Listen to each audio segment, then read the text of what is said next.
मुस्तबा Khamenei Iran के supreme leader ने Donald Trump को एक बड़ा संदेश दिया है और एक बड़ी शर्त रख दी है डोनाल्ड ट्रंप के सामने, जिसे अमेरिका के नहले पर ईरान का दहला माना जा रहा है। डोनाल्ड ट्रंप के नहले पर मुस्तबा खामेनेई का दहला माना जा रहा है और साथ ही आपको यह भी बताएंगे कि आखिर क्यों डोनाल्ड ट्रंप ने ये जो पिछले 48 घंटे से हमले रोके, इसकी वजह क्या है।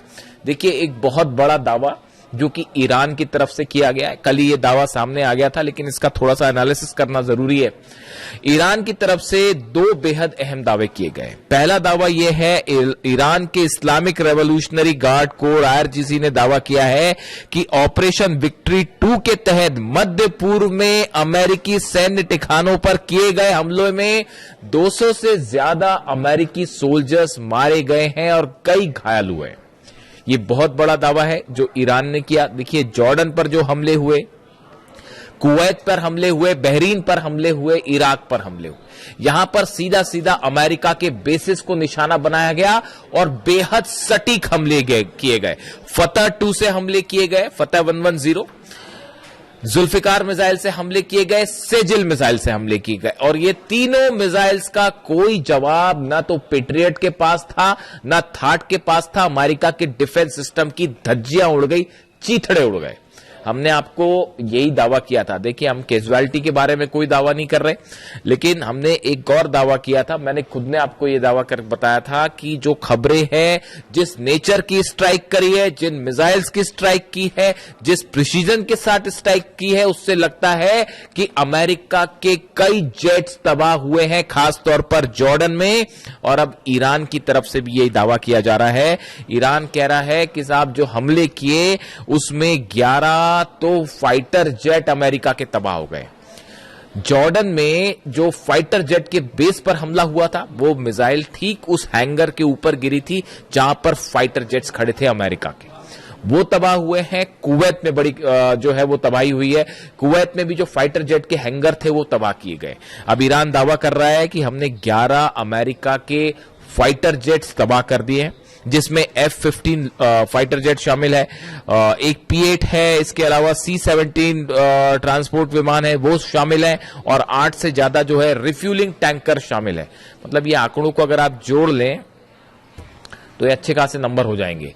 देखिए, ये पिछली बार भी हुआ था इस तरह से कि हमने कहा था आपको कि 30 से ज्यादा प्लेन्स तबाह हुए। अमेरिका के नंबर्स जो है वो 42 निकल के आए और अब देखिए ईरान के ये दावे हैं, इनको लेकर सैटेलाइट इमेजेस भी सामने आनी शुरू हो गई हैं।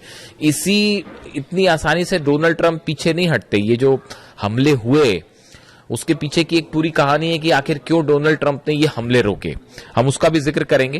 देखिए, एक बड़ा संदेश आया है मुस्तबा खामेनेई का, जो कि डोनाल्ड ट्रंप के नाम सीधा सीधा संदेश ये माना जा रहा है और उसमें ईरान ने ये कहा है कि अगर किसी भी तरह की बातचीत करनी है अमेरिका को या किसी भी तरह से सीज फायर की बात करनी है, तो अब उसकी पहली शर्त यह है कि लेबनान में पूरी तरह से शांति होनी चाहिए, इजराइल के हमले रुकने चाहिए, इजराइल की सेना बाहर जाए, ये जो सीज फायर करते हैं और उसके आड़ में नेतन्याहू जो हमले कर रहे हैं लेबनान में, ये जब तक नहीं रुकेंगे तब तक कोई बात नहीं। ये सीधा सीधा संदेश मुस्तबा खामेनेई ने डोनाल्ड ट्रंप को दे दिया है कि आपसे बात ही तब होगी जब आप लेबनान में पूरी तरह से मसला खत्म, या अमेरिका ये जो इजराइल की फोर्सेस है इसको बाहर भगाइए यहां से पहले और नेतन्याहू के हमले रुकवाइए और ये जो सीज फायर के नाम पर धोखा देते हैं इस तमाशे को बंद करवाइए, वरना कोई बात नहीं। देखिए, अब जंग में ईरान ने लीड बना ली है। ये जो जहाज ठोके हैं, पेट्रियट सिस्टम के ऊपर मिसाइल गिरी है, ये तमाशा रूस भी देख रहा है, चीन भी देख रहा है और हंसी उड़ाई जा रही है डिप्लोमेटिक सर्कल में कि ये अपने बड़ा दम भरते थे पेट्रियट और थार्ड का, ऊपर मिसाइल मारी गई है। साहब, सीधी सीधी मिसाइल्स गिरी है, पेट्रियट और थार्ड सिस्टम तबाह हो गए और इतना बड़ा नुकसान हुआ इस जंग का। सबसे बड़ा नुकसान हुआ, यही वजह है डोनाल्ड ट्रंप पीछे हटा है, वरना पीछे नहीं हटता। बैठक होती है व्हाइट हाउस में, मैं आपको एक वीडियो में पहले भी बता चुका हूं। व्हाइट हाउस में बैठक हुई, पीट हेग्सेट शामिल थे उसमें, डैन केन्स शामिल थे, अमेरिका के तमाम अधिकारी शामिल थे। उसमें बताया गया कि जो नुकसान हुआ है और कैसे पेट्रियट और थार्ड सिस्टम मिसाइल्स खत्म हो रही है, सिर्फ 900 मिसाइल्स बची है अमेरिका के पास। एक महीना में सिर्फ 20 मिसाइल बन पाती हैं, और जिस तेजी के साथ ईरान हमले कर रहा है तो उसमें तो एक महीने के अंदर पूरा डिफेंस सिस्टम ही खत्म हो जाएगा। इसलिए रुके ये हमला करने से। और दूसरी चेतावनी आ गई है ईरान की तरफ से कि नेटो के जितने बेसेस है सबको ठोका जाएगा, चाहे वो तुर्की में हो, चाहे इटली में हो, चाहे जर्मनी में हो। मैं आपसे उस पर चर्चा कर चुका हूं, इसलिए इस पर बात नहीं करूंगा। तो ये 6 बेसेस ऐसे हैं नेटो के जहां पर न्यूक्लियर वेपन्स होने की बात कही जा रही है, वो सबके सब खुर्रम शहर 4 के निशाने पे, और जेलेंस्की को भी जवाब मिलेगा। अभी जो कैस्पियन सी में जहाज जलाया है ईरान का, उसका जवाब जो है वो खुर्रम शहर 4 रेडी है, और वो 5 वाला वर्जन भी जो है वो शायद पहली बार अब यूक्रेन पर ही टेस्ट किया जाए, और वो 100% यूक्रेन को जवाब मिलेगा। आप लिखवा लीजिए, चाहे तो कैस्पियन सागर में जवाब मिलेगा, और या फिर जो है सीधा मेनलैंड पे हमले का जवाब मिलेगा।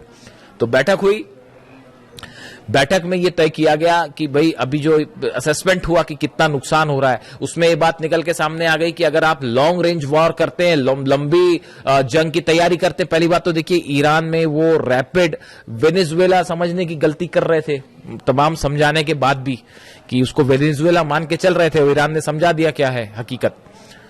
अब वो है वॉर स्ट्रेटेजी पूरी तरह से गड़बड़ा गई है। अमेरिका के जो सीनेटर्स हैं अपोजिशन के और जो कांग्रेसमैन है, उनके बयान सुनिए। डोनाल्ड ट्रंप की ऐसी तीखी आलोचना उनके प्रेसिडेंट बनने के बाद से नहीं हुई, और यह कहा जा रहा है कि मिड टर्म पोल हारना तय है डोनाल्ड ट्रंप का। उनके जो सीनेटर्स हैं अपोजिशन, वो सवाल उठा रहे हैं कि ये क्या घटिया रणनीति लेके आप वॉर में गए। ना तो आप जीत पा रहे, ना आप बाहर निकल पा रहे, ना ईरान के अंदर जा पा रहे, ना हॉर्मुज कैप्चर कर पा रहे, ना लीडरशिप चेंज कर पा रहे, ना ईरान की सेना का मुकाबला कर पा रहे। तो कर क्या पा रहे फिर? जंग करने के लिए किस लिए गए थे? हकीकत यह है कि अब इस जंग में ईरान ने जबरदस्त लीड बना ली है। ये उसी दिन तय हो गया था जिस दिन अली खामनी साहब पे हमला किया गया था। मेरे पे लोग सवाल उठाते थे जिस दिन अली खामनी साहब का असैसिनेशन हुआ, उसी दिन जो मेरा पहला वीडियो था 28 तारीख को असैसिनेशन के बाद का, उस वीडियो में मैंने कहा था कि आप देखिएगा ईरान ये जंग कभी नहीं हारेगा। और आज 5 महीने बाद आप कहां खड़े हैं? हॉर्मुज के गेट पर जो है वो पहरेदारी करते खड़ी हुई है अमेरिका की सेना। सच है या नहीं बताइए? क्यों नहीं एंटर कर लेते हॉर्मुज में? अंदर एंटर करिए, अबू मेहदी ऐसी मार मारेगी ना कि एक भी जहाज नहीं बचेगा। वो जहाज पीछे खींचने पड़ गए। ये जो दूसरे दौर की हवाई फायरिंग करी, इसमें जो फाइटर जेट से हमले किए गए, वो हमले के पहले वो जो जहाज खड़े थे वो पहले आगे खड़े थे, उन सबको पीछे खींचना पड़ गया। वो 1000 किलोमीटर की रेंज के पीछे करना पड़ गया, वरना अबू मेहदी ऐसा मार मारते कि जहाज नहीं बचते। और हॉर्मुज में वो आप देखिए एक टैंकर फिर तबाह हो गया, कल पार करने की कोशिश कर रहा था उस रास्ते से जो कि ईरान ने मना कर रखा है। नीचे माइन लगी हुई है, फट गई माइन, जहाज हो गया तबाह, बाबल मंदे बलक बंद हो गया है। तो ये कई बार क्या होता है, देखिए जरूरत से ज्यादा घमंड करना, अपने आप को चैंपियन समझना है ना, कि बस हम ही सब कुछ आज इसको तबाह कर देंगे, कल उसको तबाह कर देंगे, तो एक ना एक दिन शेर को 1.25 शेर जरूर मिलता है। और यहां तो बहुत भारी शेर मिल गया है, मतलब भागने का रास्ता। अब वहां पे प्लानिंग चल रही है, वॉशिंगटन डीसी में व्हाइट हाउस में प्लानिंग चल रही है कि भाई ईरान की जंग से इज्जत बचाते हुए कैसे बाहर निकला जाए। अरे काय की इज्जत बचाओगे साहब? वो चाइना ने आपका एक एक चीज आपकी समझ ली है कि कैसे आपका तोड़ है। F-35 फाइटर जेट का तोड़ क्या है, F-18 का तोड़ क्या है, टॉम हॉक मिसाइल गिर गई और तो और छोड़ दिया, इससे बड़ी बात और क्या होगी। वो ईरान जो मलबा दिखा रहा है टॉम हॉक मिसाइल का, टॉम हॉक मिसाइल को मार के गिरा देने का मतलब आप समझते हो? वो सिर्फ मामला ईरान अमेरिका तक नहीं है। जब टॉम हॉक मिसाइल गिरती है तो चाइना उसकी पूरी पोस्टमार्टम कर डालता, अच्छा इनकी ये मिसाइल इतनी स्पीड पे चल रही थी, इतनी ऊंचाई पे चल रही थी, इस सिस्टम से मार के गिराया। वो टॉम हॉक मिसाइल का तोड़ उसने निकाल लिया। F-35 जेट अगर गिर रहा है, F-35 जेट अगर तबाह हो रहा है, तो चाइना उसका पूरा एनालिसिस कर ले रहा है कि ये इतने ऊपर जाता है, इतने तेजी से मुड़ता है, इसमें इसको ऐसे टारगेट किया जा सकता है। वो पूरी काट निकाल दी अमेरिका के जितने वेपन्स हैं। आप देख लीजिए हालत क्या है। 18 शिप लेके आप पहरेदारी कर रहे हो, वहां पे खड़े हुए हो, अंदर जाने की आपकी हिम्मत नहीं है, खड़े हुए आप ईरान के दरवाजे पर। तो अब हालात ये है कि मुस्तफा खामेनी ने एक नया जो है वो संदेश दे दिया है डोनाल्ड ट्रंप को। उन्होंने कह दिया है पहले लेबनान में पूरी तरह से शांति करो, उसके बाद बात आगे बढ़ेगी, वरना हम बात ही नहीं करेंगे। और यूरेनियम तो भूल जाइए, वो सपना है, वो भूल जाओ, यूरेनियम नहीं मिलने वाला। पिकेक्स माउंटेन पर हमला करोगे, नेटो के बेसेस उड़ेंगे, यूक्रेन पर हमला होगा, और सऊदी में, यूएई में, कतर में, दोहा में, बहरीन में, कुवैत में एक भी ऑयल रिफाइनरी सलामत नहीं बचेगी, एक भी इंफ्रास्ट्रक्चर नहीं बचेगा। वो जो लंबे लंबे ब्रिज है बहरीन और सऊदी के बीच में, सब मिसाइल्स के निशाने पर है। और ये जो बोलते रहते हैं ना बीच में डोनाल्ड ट्रंप की बस अब इतने % मिसाइल बनी, दुनिया में कोई नहीं जानता ईरान के पास कितनी मिसाइल सिटीज है। तो जागरोस की पहाड़ियों के नीचे अली खामेनी साहब जानते थे पहले से कि आज नहीं तो कल जो है वो हमला करेगा अमेरिका, उसी की तैयारी कर रखी थी, 4-5 साल की जंग की तैयारी कर रखी है। और अब तो भयंकर लीड बना लिए साहब, भयंकर लीड बना लिया। आपको क्या लगता है इजराइल हमला अगर ईरान अगर हार रहा होता या दब रहा होता तो अब तक इजराइल तो कूद गया होता जंग में। उसको पता है कि अगर जंग में आप कूदोगे उसके बाद तेल अवीव पे और हाइफा में ऐसे हमले होंगे इस बार कि मतलब रुकेगा भी नहीं वो मामला। तो अभी वो प्लान चल रहा है एक और, फिर जा रहे नेतन्याहू जी जा रहे हैं मिलने के लिए डोनाल्ड ट्रंप से, और वहां जाके देखते हैं मुलाकात में क्या होता है। वहां पे एक नया फिर प्लान, नया षड्यंत्र शायद जारी हो कि अब ऐसे हमले करेंगे वैसे हमले करेंगे। अभी लेकिन एक नई थ्योरी चल रही है, इस पे अलग से बात करेंगे। वो यूक्रेन ये जो बैठक हुई जिसकी मैं जिक्र कर, अच्छा पहले मुस्तफा खामेनी साहब की बात कर लें। इन्होंने जो ये संदेश दिया लेबनान वाला, इसको गेम चेंजर माना जा रहा है। वो जो है उन्होंने कहा हम अपने न्यूक्लियर प्रोग्राम पे कोई बात नहीं कर रहे, हम स्ट्रेट ऑफ हॉर्मुज पे बात ही नहीं कर रहे, वो तो बंद है, वो कोई नहीं खुलवा सकता। ईरान की परमिशन के बिना खड़ा हुआ अमेरिका, 5 महीने से खड़ा हुआ, स्ट्रेट ऑफ हॉर्मुज बंद है। वो जब ईरान का मन करता है खोलता है, जब मन करता है बंद कर देता। क्या कर पाए आपके एयरक्राफ्ट कैरियर दुनिया के? अब्राहम लिंकन क्या कर पाए और जेरल्ड आर फोर्ड क्या कर पाए? और वो लॉन्ड्री में आग लग गई तो भग लिए, वो अलग। तो बेइज्जती हो रही है वो अलग हो रही है, सैनिक मर रहे हैं, थार्ड सिस्टम तबाह हो जा रहा है, जहाज में आग लग जा रही है, हरा पानी रहे, हरा तो छोड़िए खुद ही पिटे जा रहे हैं। काय की सुप्रीम पावर दुनिया की, सबको समझ में आ गया कोई सुप्रीम पावर नहीं है भैया। और मिसाइल के मामले में Iran is the new supreme power of the world, super power of the world, इसमें कोई शक नहीं है। वो कई लोग फिर अभी भी इस तरह के मैं सवाल देखता हूं कि रूस मदद कर रहा है और चाइना मिसाइल में मदद कर रहा है। ईरान को मिसाइल के मामले में किसी की मदद की जरूरत है? अभी भी आपको लगता है कि किसी और की मदद की जरूरत है? हाँ, मान लिया सैटेलाइट की मदद मान सकते हैं हम, सैटेलाइट मदद कर रहा है रूस, चीन सैटेलाइट से मदद कर रहा है, क्योंकि सैटेलाइट प्रोग्राम है नहीं तो बैन कर रखा था आपने, वरना वो ईरान बताया ईरान को आप ये बैन्स हटा लीजिए, उसके बाद देखिए ईरान कैसे तेजी से तरक्की करता है। वो ह्यूमन ब्रेन बना लिया उसने, एक वो जो खबर बताई थी मैंने आपको, ह्यूमन ब्रेन की सेल्स बना के एक आर्टिफिशियल ब्रेन बनाने, मतलब वहां पे जो है आप देखिए ईरान में जो साइंटिस्ट हैं कितनी तेजी के साथ काम कर रहे हैं। ये तब है जब वो 30 साल से बैन लगा हुआ है, तो हाहाकार मच जाता है दुनिया में। जरा से जो है बैन्स लगते हैं, कहीं कोई टैरिफ लग जाता है तो हाहाकार मच जाता है। और 30 साल से वो अली खामेनी साहब का ईरान जो है वो 30 साल से बैन भी झेल रहा है, उसके बाद भी देखिए आज घुटने पे हैं सबके सब।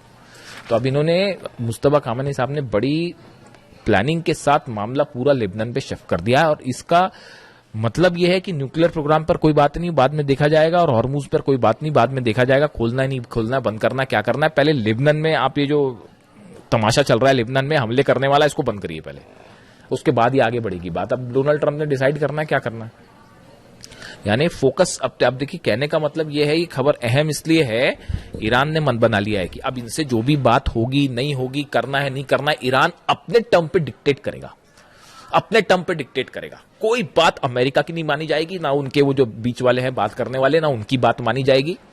वही होगा जो ईरान तय करेगा, जो अहमद वाहिदी तय करेंगे, और अहमद वाहिदी वही तय करेंगे जो खामेनी साहब बता के गए और जो कासिम सुलेमानी साहब बता के गए। वो कासिम सुलेमानी साहब की जो स्ट्रैटेजी है ना, उसी से जॉर्डन ठोका जा रहा है, और उसी से कुवैत ठोका जा रहा है, उसी से थार्ड और पेट्रियट ठोके जा रहे हैं। इसीलिए नहीं डरते थे डोनाल्ड ट्रंप कासिम सुलेमानी से कि अगर कासिम सुलेमानी होते तो पता नहीं क्या हो गया होता। खुद डोनाल्ड ट्रंप ये कहते हैं पता नहीं कितनी तबाही मचाते हैं, और सही कहते हैं। खैर, तो अब हालात ये है कि डोनाल्ड ट्रंप के सामने नई शर्त रख दी है लेबनान वाली। दूसरी तरफ ये बड़े बड़े जो प्लेन गिराने वाले दावे हैं, इसमें थोड़ा सा टाइम लगेगा सामने आने में। बाबल मंदेब जो है वो पूरी तरह से बंद है, क्लोज्ड। ईरान ने हुतीस की मदद के लिए बैलिस्टिक मिसाइल ड्रोन्स का एक बड़ा जखीरा तैनात कर रखा है यमन में, खासतौर पर बाबल मंदेब के आसपास, और लगातार जो है वो लड़ाई चल रही दोनों तरफ से। आपने देखा ही कल यमन में किस तरह से हमले हुए, और सऊदी लेड फोर्सेस और हूती के बीच में आमने सामने की जंग शुरू हो गई, कई गाड़ियों को आग लगा दी गई। जिस तरह से ऑयल रिफाइनरीज पर सऊदी पर हमला हुआ, पूरी दुनिया देख रही है। सबसे बड़ी जो आपकी जो ऑयल रिफाइनरी है अरामको, उसकी एक यूनिट पर जिस तरह से मिसाइल्स गिरी हैं, बैलिस्टिक मिसाइल, पूरी दुनिया देख रही है किस तरह से यानबू में और दूसरी एक जगह जो है वो हमले हुए, और उसको कोई नहीं रोक पाया। तो अमेरिका तो फेल है ही पूरी तरह से, वो अपनी रक्षा नहीं कर पा रहा, तो सऊदी की रक्षा क्या करेगा। और ये प्लान चल रहा है, देखिए ये प्लान चल रहा है। खुद नहीं लड़ सकते तो बोले क्या एक नया मोर्चा खोल देते हैं, यूक्रेन को लड़ाओ ईरान से साहब, हथियार हम देंगे वहां लड़ना, ताकि हमारे बेस पे हमला नहीं। आपने क्या समझ रखा है ईरान को, और क्या समझ रखा है अहमद वाहिदी साहब को? यूक्रेन हमला करेगा तो वो क्या जॉर्डन पे हमला रुक जाएगा? अहमद वाहिदी साहब ने, जो मेरे पास जो जानकारी है, ईरान की सेना ने, IRGC ने अपना टारगेट तय कर रखा है, पूरे अरब से अमेरिका को बाहर निकालो, ट्रंप की सेना को बाहर निकालो, उसके बाद देखा जाएगा। इस टारगेट के साथ काम कर रहे हैं। और डोनाल्ड ट्रंप की कोशिश जो यूक्रेन वाला है उस पर अलग से बात करेंगे। वो यूक्रेन को भिड़ाने की कोशिश है ईरान से, सऊदी को भिड़ाने की कोशिश वहां पे जो है हूती को वहां मैनेज करने के लिए सऊदी को भिड़ा लो, यानी खुद पीछे रहो, हथियार देके दूसरे को लड़ा जाए, ये प्लान चल रहा है। लेकिन अभी हालात ये हैं, ईरान ने बड़ी लीड बना ली है। अब ये जो शर्तें रखी हैं मुस्तफा खामेनी साहब ने, इसका क्या होगा, बाबल मंदेब का क्या होगा, हॉर्मूज का क्या होगा, एक बड़ी जंग की तैयारी फिर शुरू है अमेरिका की तरफ से भी, इजराइल की तरफ से भी। इजराइल की एंट्री भी जल्दी हो सकती है, अगले 1 से 2 दिन में 30 तय हो जाएगी कि मामला जंग की तरफ, बड़ी जंग की तरफ। ईरान जान रहा है कि हमला होगा, आज नहीं तो कल फिर से हमला होगा, और किस रूप में होगा ये देखने वाली बात है। जो भी अपडेट होगा आप तक पहुंचाऊंगा। Thank you so much.